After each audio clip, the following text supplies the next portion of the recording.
What I have here today is a whole ribeye. Now, a lot of people say this is the best piece of meat that comes off a cow. And I have to agree. It's marbled. You can see all the fat in it. Most of the times you see people take it and cut steaks out of it, and it's for the grill. But what I'm doing today is I'm going to cook this whole thing on my Yoder pellet smoker outside, and I'm getting it ready. I got my smoker fired up, but the first thing I want to do, this is a boneless whole ribeye, so there's not a lot of trimming. You can see where they've took the beef ribs off of it, and what fat's on it, I want to stay on there because I'm going to cook it just like this on the grill, fat down, but I'm going to leave this on there just for a little extra barrier. But what I am going to do is put some olive oil on it. That's going to be my first layer. And I'm just going to kind of rub that olive oil in. And that's going to kind of help it brown a little bit, but it's also going to help these seasonings stick that I'm going to put on this ribeye. So what I'm starting with is my all-purpose rub, really. And what it is, it's some salt, some coarse black pepper, some garlic powder, and it's got some herbs in it like some oregano and some dried parsley. Just some things that go really good on any kind of meat. It's not just for beef or pork. It can go on anything. But you want to give it a generous amount of this all-purpose. Or you can use just salt and pepper, but make sure you coat it good because it's a big hunk of meat. And we really want it to get some flavor on it. Then we'll come back and put some olive oil on this side as well. We'll spit it back around so you can see what I'm doing here. And just get it all down in the nooks and crannies. And then when we get the all-purpose rub on, I'm gonna come back, and the seasoning is real simple. I'm just using a Montreal. This is McCormick's brand, Montreal seasoning. And I use it on brisket too. And it really makes another little coarser layer of seasonings on top of your meat. And it goes great with beef. And when this prime rib's cooking on the grill, it's gonna kind of develop a little crust on it.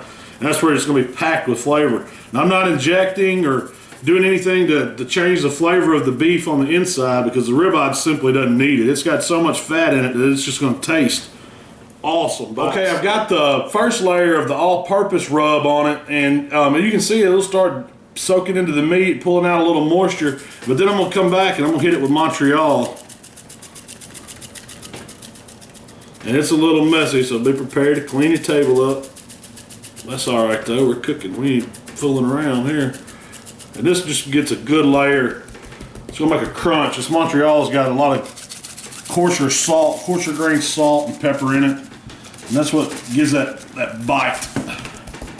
See, we got a little red pepper flake I see in it. I'm gonna get some on this back side too, just for good measure.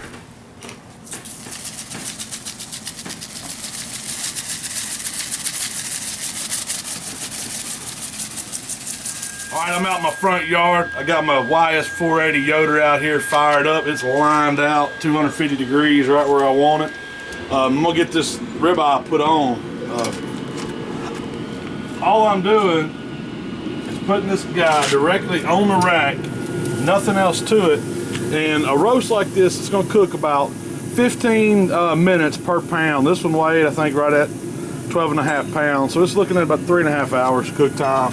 But what I will do is I'll come back and put a probe in it about halfway through because you don't want to take it over. I'm shooting for 125 to 130 degrees internal, nothing more, because I'm going to rest it for a couple of hours. I like to give it a roast this size, about 2 hours wrapped up in a dry cooler to let the juices redistribute. That's going to give me plenty of time to get to the barbecue after a while. We're going to have a big party tonight, shoot fireworks and all that. But I'll show you the whole. And a little bit later, we'll talk about the rest of the cooking process here because it's not a whole lot at this time. You just want some good, clean smoke. I'm using pecan wood for this ribeye, and we're going to let it rock and roll. That's it. All right, I wanted to show you.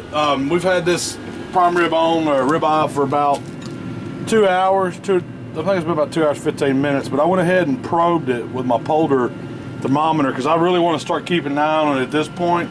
I don't want it to get over 130 internal. I'm going to probably stop at about 125.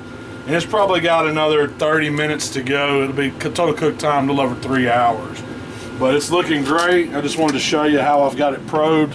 I go right in to the deepest part of the middle of the roast. And that's where I'm wanting to get the inside. And it's shrank up just a little, but it's still a real big piece of ribeye. So it's going to make a lot of meat. It's been 3.5 hours My probe thermometer says I'm sitting at 126, and that's exactly where I want to be. So I'm gonna go ahead and take this prime rib off.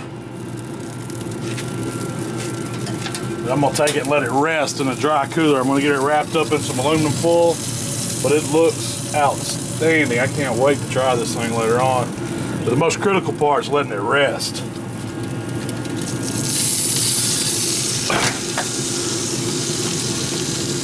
So I'm gonna get it inside, get it wrapped in foil, and get it down in a dry cooler where it'll hold some heat in there, and just let it calm down and chill out. It'll be ready to slice here in about an hour or so. Now I'm just wrapping this ribeye up. I'll get fancy with it. Let's get some foil on it. Now it's ready for the cooler or Cambro. All right. The ribeye is done, and now I'm just slicing it up. I'm making what's called a perfect sandwich. I'm going to show you how to assemble one of those in just a second, but now I'm just really slicing it real thin. You can slice it thick or thin as you want, but for this sandwich, it's going to go on an onion roll, and then it's going to get served with like a horseradish mayo sauce, some Vidalia onion, and a little bit of spicy brown mustard. And it needs to be really shaved, kind of thin, so that's how we're cutting it. And we're dipping in some au jus that I caught earlier from the drippings after I rested it. So get this thing cut up, and I'll show you how to make that sandwich. All right, the ribeye has been sliced up, and now we're fixing to show you how we assemble the perfect sandwich. You got to start with an onion roll, and then what you do is you put a little bit of horseradish mayo on bottom.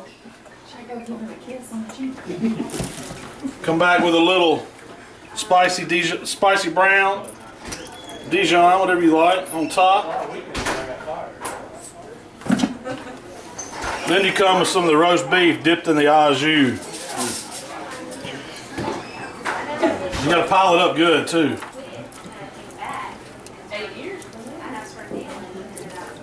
You don't think this is one of the best sandwiches you ever ate? Something's wrong with you. To finish it all off, just a little bit of sweet Vidalia onion. And you got it. Perfect sandwich. Killer Hog style.